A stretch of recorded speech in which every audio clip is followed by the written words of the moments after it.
I still remember the first morning I walked into that office. My hands were trembling slightly as I clutched the strap of my bag, and the sound of my heels echoed a little too loudly on the polished marble floor. It wasn't just a new job for me, it was survival. I had spent the last few months struggling, carrying the weight of family expectations, rent, and a heart that felt far too heavy after being broken. When I got this opportunity, I promised myself I would give it everything, even if it meant exhausting myself to the bone. The office itself was intimidating, with its tall glass walls, shining desks, and employees who always seemed to walk with a kind of purposeful confidence I envied. Everyone looked sharp, well-dressed, and efficient. I, on the other hand, always felt a little behind, as if I was trying to catch up to a race that had already started long before me. But more intimidating than the office was her, my boss. Her presence filled every corner of the building. She was a woman in her mid-30s, with the kind of elegance you couldn't fake. Strict, graceful, and impossibly composed. The kind of person who made heads turn when she entered a room, not because she demanded attention but because she carried herself with a quiet, unshakable confidence. I had watched her from afar in meetings during my first week, how her voice never wavered, how her eyes were sharp yet calm, and how she could silence a room with just one look. People admired her, feared her, and respected her all at once. For me, she was more than intimidating. She was fascinating. I found myself stealing glances at her whenever I could, as if trying to decode her. I noticed the way she always dressed in crisp suits, how her hair was tied neatly yet never harshly, how she seemed too perfect for the world around her. And every time she spoke, I felt a strange warmth in my chest, something I didn't want to admit to myself back then. The first few weeks were brutal. Deadlines kept piling up, and I was determined not to fail. I stayed late most evenings, squinting at the screen until my eyes burned, pushing myself to finish reports even when my body begged for rest. I thought no one noticed, that I was invisible in this giant office where everyone else seemed smarter and faster. But then, one evening when most of the staff had already left, I looked up from my desk and found her standing there. Still here. Her voice was calm, but it carried that sharpness that made my stomach flutter nervously. "Yes, I just wanted to finish this," I stammered, gesturing at the pile of work on my desk. She didn't reply immediately. She just studied me for a moment, her gaze steady but not unkind. Then she walked closer, her heels clicking softly against the floor, and rested her hands lightly on the edge of my desk. "You've been staying late a lot," she said. "That's dedication. But don't push yourself until you break." The words were simple, but coming from her, they felt heavy, important. I didn't know what to say, so I just nodded awkwardly, my throat dry. She gave me the faintest smile, so subtle I almost doubted I saw it, before straightening her posture and leaving the room. That night I couldn't sleep. Her voice echoed in my mind, the way she said don't push yourself until you break. No one had said that to me in a long time. People always expected me to keep going, to be strong, to manage on my own. But she noticed. Somehow, she noticed the exhaustion I was trying to hide. Over the next few weeks, little moments like that kept happening. Sometimes, during meetings, I would feel her eyes linger on me just for a second longer than necessary, as if silently asking if I was okay. Other times, when she walked past my desk, she would make an offhand remark like, "You've been working hard," or "Don't forget to eat." To anyone else it might have seemed casual, insignificant. But to me those words were lifelines. They reminded me I wasn't completely invisible. And though I tried to keep it professional, I couldn't deny what was building inside me. Every time she spoke to me, my heart would beat faster. Every time her hand brushed against mine when she handed me a file, I felt a spark I didn't dare acknowledge. She was my boss. Untouchable, unreachable. And yet, something deep inside me longed for her attention, her care, in ways that went beyond work. I told myself it was just admiration, that it was natural to look up to someone so strong and capable. But deep down I knew it was more than that. In a world where I often felt like I was drowning, she was the one person who made me feel seen. And though I didn't know it then, that feeling was only the beginning of something I could never have predicted. The weeks that followed were some of the hardest of my life. No matter how hard I tried, I always felt like I was running behind. Reports piled up on my desk faster than I could finish them, and every time I opened my inbox, another wave of emails came crashing down on me. At first, I managed with sheer willpower. Long nights, endless cups of coffee, and telling myself I could handle it. But slowly the cracks started to show. I remember the morning I walked into the office after a long night of crying. My eyes were puffy, my body heavy from lack of sleep, but I forced myself to look composed. I had received a message from my younger brother the night before, asking for money for his university fees. My father had been laid off for months, and my mother had her own health struggles. Somehow, all of it had fallen on me. I didn't blame them, it wasn't their fault, but the weight of responsibility pressed down so hard I could barely breathe. At work, I made a mistake. I sent the wrong attachment in an important email. Normally, I would catch such things immediately, but that day my mind was foggy. My boss called me into her office. My stomach twisted as I walked in, bracing myself for the lecture I was sure was coming. She sat behind her desk, her posture straight as always, her eyes steady on me. I lowered my head and whispered, "I'm sorry. It won't happen again."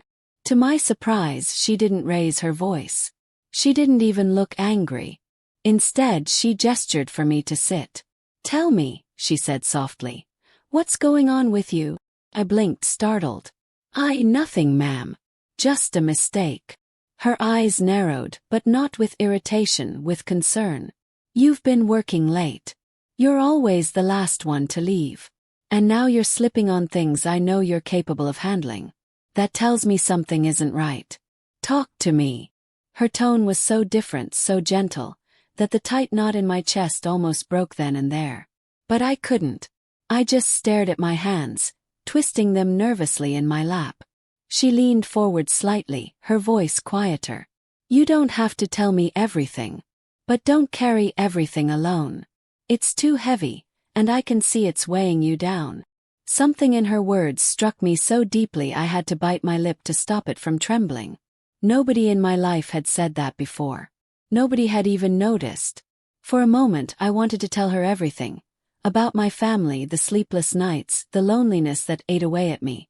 But instead I just nodded. She gave me a small smile. "Good. Now go easy on yourself. And if you need an extension, ask me.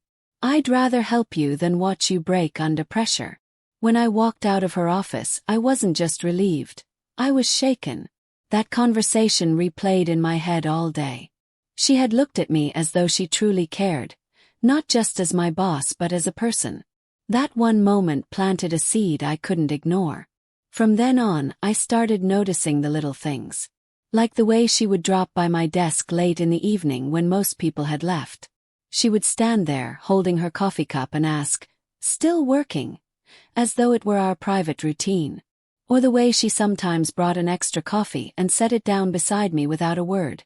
Just a fleeting smile that sent warmth rushing through my chest.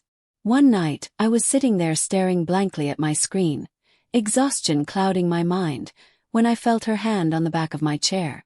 She leaned down slightly, her hair brushing against my shoulder as she looked at my screen. The proximity made my heart pound so loudly I was sure she could hear it.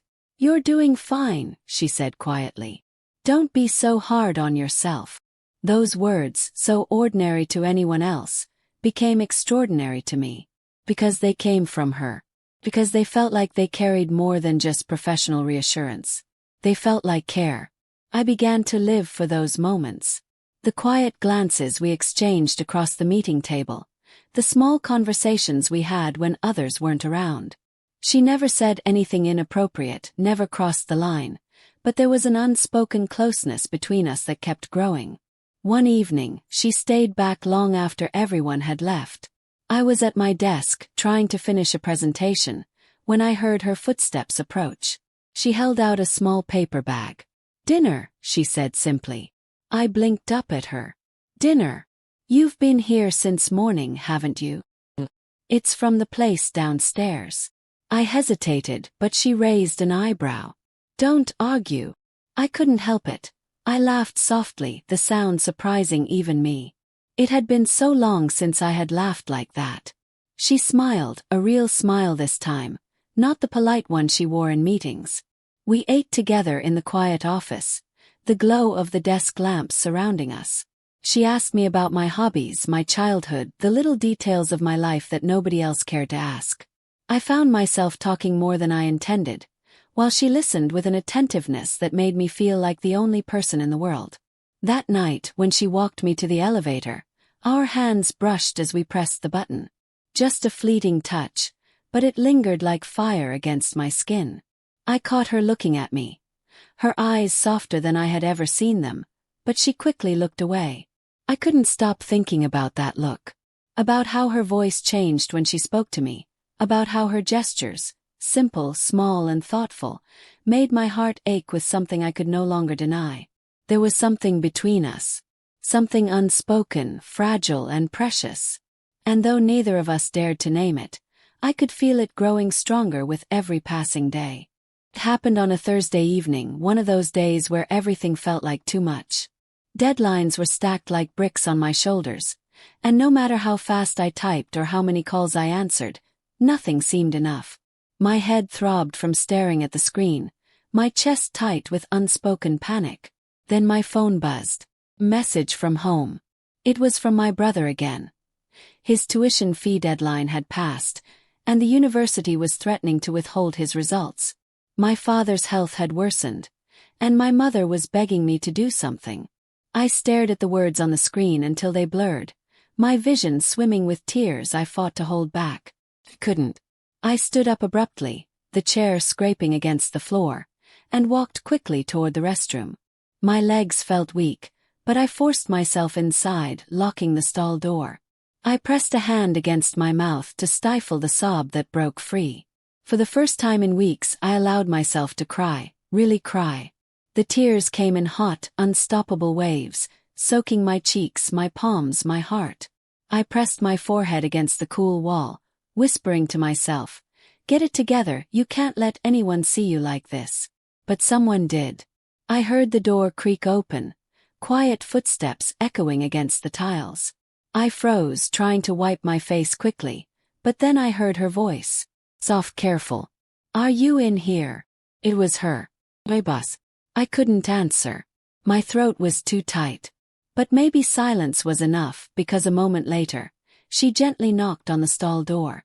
"Open the door," she said, not as a command but as a request. Her voice carried a warmth I had never heard before, a patience that wrapped around me like a blanket. With trembling hands I slid the lock open. The door creaked, and there she stood, close enough that I could see the concern in her eyes. "Oh," she whispered, almost to herself. "You've been holding too much inside." Before I could speak, before I could even make an excuse, she reached into her pocket and pulled out a folded handkerchief. She lifted it gently, and with a care so tender it undid me, she wiped the tears from my cheek. The gesture was so simple, yet it broke something inside me. My breath hitched, and more tears spilled over. I lowered my face, ashamed, but she tilted my chin up with her hand, forcing me to meet her gaze. "Don't hide from me," she murmured. "Not like this." Her thumb brushed another tear away, slow and deliberate. My heart pounded wildly, each beat echoing in my ears. Her touch was soft but steady, grounding me in a way nothing else had. I had been drowning for so long, and here she was, reaching into the water to pull me out. "I'm sorry," I whispered, my voice breaking. I can't do it all anymore." "You don't have to," she said firmly, her hand still cradling my cheek. "You're not alone, even if you think you are."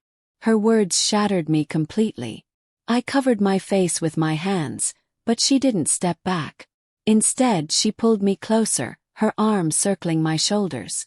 For a moment I froze, stunned by the intimacy of it. Her body against mine, her warmth seeping into me. Then, without meaning to, I leaned into her, letting her hold me. It wasn't a professional hug. It wasn't a polite gesture. It was real, raw, human. Her other hand rested lightly on my back, moving in slow, soothing circles. "You're safe," she whispered near my ear. Just let it out. And I did. I cried into her shoulder, my tears dampening the fabric of her blouse, while she stood there, unflinching, holding me together piece by fragile piece. When my sobs finally quieted, I pulled back slightly embarrassed. I didn't mean to break down like this. Her hand slid from my back to my arm, squeezing gently. You don't have to apologize for being human. I looked at her then really looked. The sharp, distant woman everyone else feared was gone. In her place was someone soft, kind, someone who saw me. Not just the employee at the desk but me. And in that moment something shifted between us. Her hand lingered on mine as she passed me the handkerchief again. Our fingers touched, and the spark that jolted through me was undeniable. It wasn't just comfort, it was electricity, warmth, and something far deeper than I dared to name. I wanted to hold on to her hand, to never let go, but I forced myself to stay still. Yet she didn't pull away quickly either. Her thumb brushed lightly against the back of my hand, a fleeting but deliberate touch, as if telling me she understood what words couldn't. Promise me you won't keep everything bottled up again, she said quietly, almost like a plea. I nodded, unable to speak because if I opened my mouth I might confess everything. The attraction, the longing, the way her touch made me feel alive in a way I hadn't in years. She gave me a small smile then, the kind that melted every wall I had built around myself. And for the first time in a long time I didn't feel so alone. The office was almost empty that evening, the silence broken only by the faint hum of the air conditioning and the muted clicks of my keyboard. After the breakdown in the restroom the week before, something had shifted between us. She hadn't treated me any differently in front of the others. She was still the composed, decisive boss everyone respected. But when we were alone, there was a softness in her eyes, an unspoken closeness that wrapped around me like a secret. That night I was too tired to keep going. My body felt heavy, my eyes stung from staring at the glowing screen, and the numbers on my report started to blur together. I pressed my fingers against my temples, willing myself to push through. You're still here. Her voice drifted through the quiet, low and calm. I looked up startled, and there she was, leaning against the doorway of my cabin, arms crossed, her expression unreadable yet somehow gentle. I just wanted to finish this, I said weakly, forcing a small smile. She walked in, her heels clicking softly against the floor until she stood beside my desk. She glanced at my screen, then at me. You've already done enough for today. I can handle it, I insisted, though my voice didn't sound convincing even to myself. She studied me for a long moment, then sighed. You don't always have to prove yourself, you know. Her words made something tighten in my throat. I looked down quickly, blinking back the sting of fresh tears. I didn't want to cry again in front of her, not after last time. But somehow she always seemed to see right through me. She stepped closer, her hand resting lightly on the edge of my desk. Look at me, she said softly. I lifted my eyes, and in that moment the world fell away. There was no office, no deadlines, no noise. Only her steady gaze locking onto mine.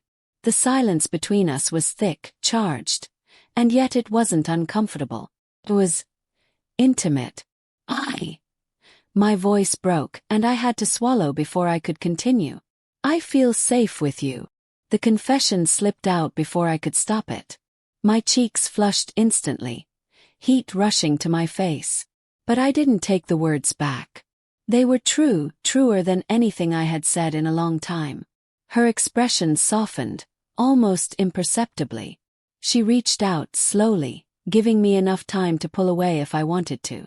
Her fingers brushed my cheek, warm and careful, wiping away a tear I hadn't even realized had fallen. The touch made my breath catch. Electricity ran through me, sharp and tender all at once. For a heartbeat, neither of us moved.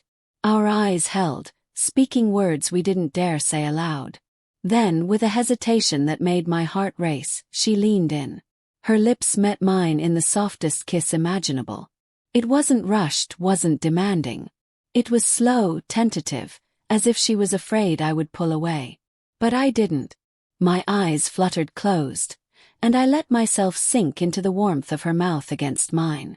The world tilted, my heart hammering wildly in my chest, yet the kiss was gentle, full of care, full of feeling. When she pulled back slightly, I opened my eyes to find her watching me, uncertainty flickering in her gaze. "I shouldn't have," she began, her voice barely above a whisper. I didn't let her finish. I leaned forward, closing the distance between us again, pressing my lips to hers with a little more courage this time. Her breath hitched against my mouth, and then she responded, kissing me back. It was still tender, still soft, but this time there was more. An unspoken hunger, a release of something we had both been holding back for too long. Her hand cupped my cheek more firmly, her thumb stroking the skin there as if memorizing the feel of me. My own hand trembled as I reached up to touch her wrist, anchoring myself to her. The kiss deepened only slightly, never losing its gentleness. It wasn't about urgency, it was about connection, about emotion. Each press of her lips told me what her words never had, that she cared, that she saw me, that she wanted this as much as I did. When we finally broke apart, both of us were breathing a little harder. She rested her forehead against mine, her eyes closed as though gathering herself. "I don't know if this is right," she murmured. "But it feels impossible to stop." Her vulnerability made my chest ache. I tilted my head just enough to brush my lips against hers again, featherlight. "Then don't stop." She let out a shaky breath, and before I knew it, we were kissing again, slow, lingering, full of unspoken promises. Her lips moved against mine with such care it made tears prick at my eyes. It wasn't just a kiss. It was a balm, a healing, a quiet declaration of something far greater than either of us had dared to admit. Her other hand found mine on the desk, our fingers intertwining. That simple gesture nearly undid me. To be held, to be kissed, to be cared for like this. It was more than I had ever let myself dream of. When she finally pulled back, her thumb still tracing circles against my cheek, she whispered, "You don't know what you do to me." I smiled through my tears, leaning into her touch. "I think I do. Because you do the same to me." And then, without words, we kissed again. Longer this time, slower, as if savoring every second. Each kiss felt like a promise, fragile but real. And with every brush of her lips, I knew I was falling. Deeper, faster, and without any hope of turning back. The days after that first kiss felt like a secret I carried close to my chest, something that warmed me from the inside every time I thought about it. I'd sit at my desk, staring at my computer screen, pretending to type while my mind replayed the softness of her lips, the way her hand had brushed against my cheek. My heart would flutter every time her office door opened, every time her heels clicked across the floor, every time her voice, calm and steady, called my name. She didn't treat me any differently in front of others. That was the beauty of her control. No one could ever guess what had happened between us. But when no one was watching, her eyes would linger on mine just a little longer than necessary. Sometimes when she placed a file on my desk, her fingers would brush against mine. So subtle, so fleeting, yet enough to send a wave of warmth through me. It became our unspoken language. A glance, a half smile, the whisper of touch. These were the threads weaving a private world only we shared. I had never believed something so simple could make me feel so alive. One evening, the office was quieter than usual. Most of the staff had already gone, leaving only the soft hum of machines and the occasional buzz of the air conditioning. I was finishing a report, tapping away at my keyboard, when she appeared at my desk carrying 2 paper bags. "You haven't eaten, have you?" she asked, her voice half playful, half commanding. I blinked up at her. "No. I was planning to just grab something later." She shook her head with that graceful authority she always carried. "Later never comes. Come on, let's eat." I followed her into her office, and she spread the contents of the bags across her table.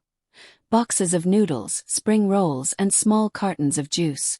It wasn't fancy, but the sight of her sitting across from me, unbuttoning her blazer and loosening her hair slightly, felt more intimate than any dinner at a restaurant could have been.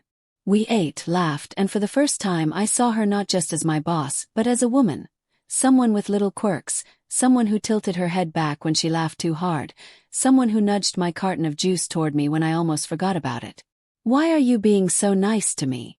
I asked softly, twirling noodles on my fork, my eyes daring to meet hers. Her expression softened. "Because I see you. Because I've been noticing you for a long time." The fork slipped from my hand, clattering against the box. My heart skipped. "You noticed me." Her lips curved into a small, almost shy smile. "From your very first week here. The way you take your work so seriously, even when you're exhausted. The way you try to hide your feelings but they still show in your eyes. You're stronger than you realize, but you also need someone to lean on sometimes." No. I wanted to be that person for you. I felt tears sting my eyes again, but not from sadness. From being seen. From being understood in a way I hadn't been in so long. I've had a crush on you from the start," I admitted, my voice trembling. "But I never thought you'd even notice me. I thought I was just another employee." Her hand reached across the desk, finding mine. Her fingers laced through mine, warm and steady. "You're not just another anything to me." The room fell into silence again, the kind that carried 1,000 unspoken emotions. I felt her thumb brush over my knuckles, and without realizing, I leaned closer. She met me halfway.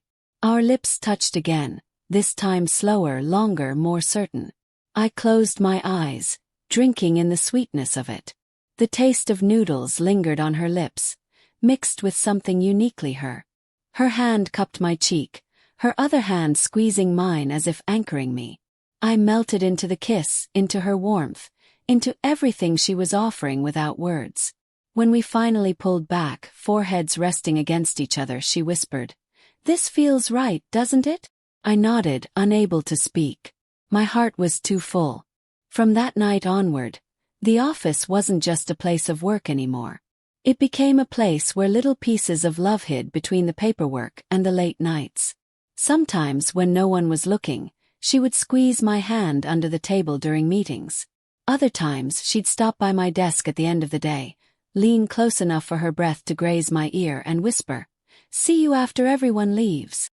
One evening, as the sun dipped below the skyline, painting the office windows with streaks of orange, I found myself in her embrace again. This time it was longer, firmer, with her arms wrapped fully around me. I rested my head against her chest, hearing the steady beat of her heart, feeling safe in a way I hadn't in years. She pressed a kiss to my forehead, lingering there. "You don't have to go through anything alone anymore. Not while I'm here." And in that moment I believed her. The weeks that followed felt like a new chapter of my life, as if someone had turned the page and given me fresh ink to write my own story. Work no longer felt like a constant weight pressing down on my shoulders. The pressure was still there, the deadline still looming, but something inside me had changed. I carried her encouragement with me like an invisible shield. Every time she looked at me with those steady eyes, I remembered her words. "You're not just another anything to me." It gave me the strength to stand taller in meetings, to speak with confidence, to believe that I belonged in this place. And slowly, my colleagues began noticing too. The girl who once quietly blended into the background was now leading presentations, finishing tasks ahead of time, and handling challenges with grace. She never took credit for that transformation, but I knew it was her hand guiding me, even when it wasn't visible. She supported me like no one ever had, correcting me when I faltered, praising me when I succeeded, and reminding me in the quietest ways that I was capable of more than I believed. And outside the strict boundaries of professional life, our love bloomed in hidden corners. Some evenings, when the office had emptied out, she would step into my cabin, close the door softly, and just stand there for a moment, watching me with that warm smile that melted every piece of my heart. "You've worked hard enough for today," she would whisper. Before I could protest, she would reach out, pull me gently to my feet, and kiss me. Those kisses were never hurried. They were slow, affectionate, filled with a tenderness that made my knees weak. She kissed me like I mattered, like every second of our closeness was a gift she cherished. I still remember one night when I was too drained to even pack up my desk. She walked in, placed her hands on my shoulders, and rubbed them gently until I closed my eyes with relief. "You carry too much tension," she murmured. "Let me carry some of it for you." When I opened my eyes, she was so close, her breath brushing against my cheek. I leaned in without thinking, and our lips met again. Soft, lingering, almost healing. That kiss wasn't just romance. It was comfort, it was reassurance, it was everything I had been longing for without ever realizing it. In those moments, she wasn't just my boss anymore. She was my anchor, my protector, the person who stood beside me in every way that mattered. She held my hand when I stumbled through difficult days, kissed my forehead when the world felt too heavy, and whispered promises against my lips that she would never let me fall again. And I loved her for it. I loved her not only for the passion in our kisses, but for the safety I felt in her arms.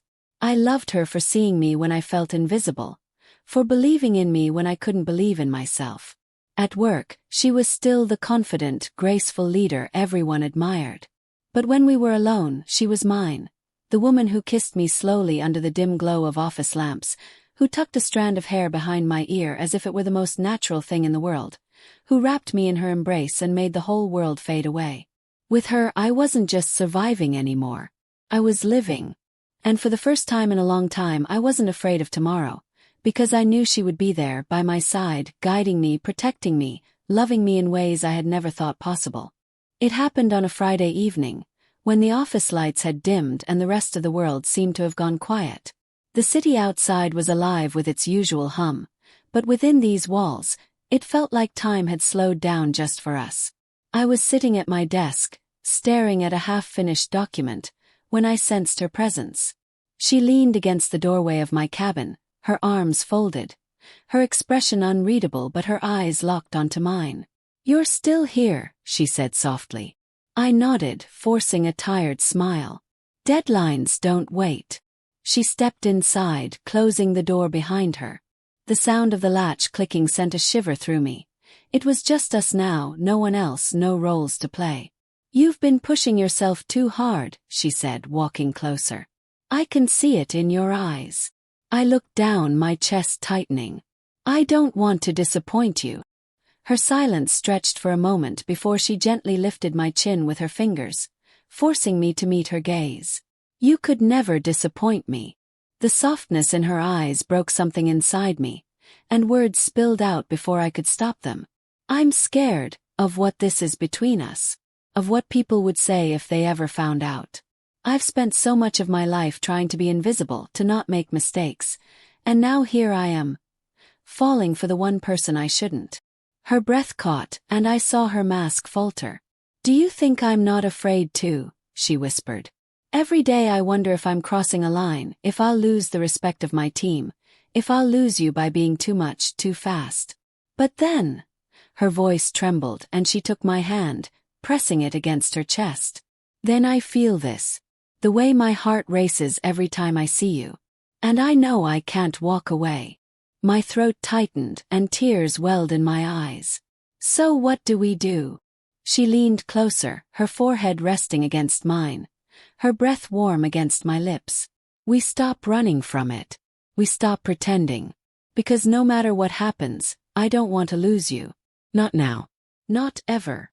The air between us thickened with everything unsaid, everything we had been holding back for weeks.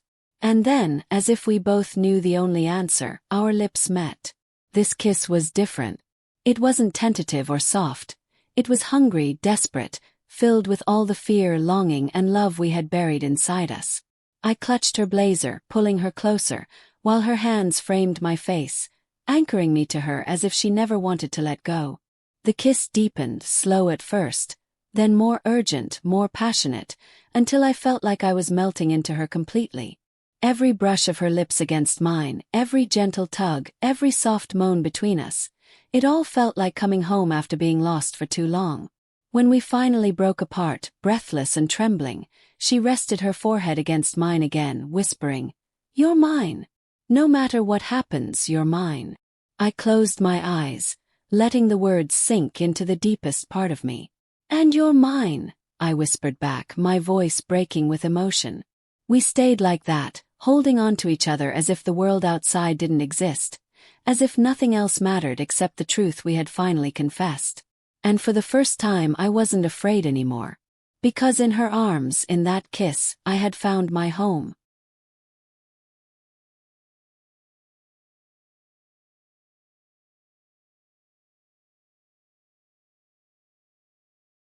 From that night forward, everything between us changed. Not in the way we worked, not in the way we carried ourselves around others, but in the way our hearts finally beat in sync without fear of hiding the truth from each other. We kept our relationship quiet, tucked away in the shadows of late evenings and hushed conversations, not because we were ashamed, but because it felt too precious to expose to careless eyes. Within those secret hours I found a new world, one where loneliness had no place, where stress couldn't crush me, because she was always there to catch me before I fell. Work no longer drained me the way it once did.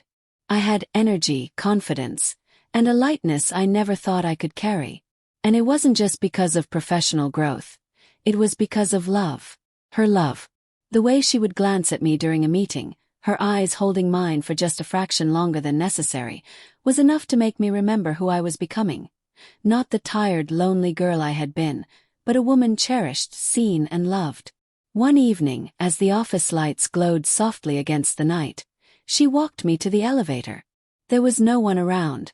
Only silence and the faint hum of the city beyond the glass windows. She stopped me just before I stepped inside, her hand gently circling my wrist. I turned and there she was, smiling softly, her eyes carrying every unspoken promise she had ever made. She leaned in, kissed me slowly, tenderly, as if time itself had slowed to let us savor the moment. When she pulled back, her lips brushed my ear as she whispered, "I'll always be here." A warmth spread through me, steady and certain. As the elevator doors closed behind me, I pressed my hand to my lips, still tingling from her kiss, and I realized how far I had come. From the girl drowning in stress and loneliness, I had found not just love, but healing. I had found someone who wiped my tears, kissed away my fears, and taught me that sometimes, love appears in the most unexpected places, like an office behind a boss's door. And as I walked out into the night, my heart was no longer heavy. It was full. Full of hope. Full of love. Full of her.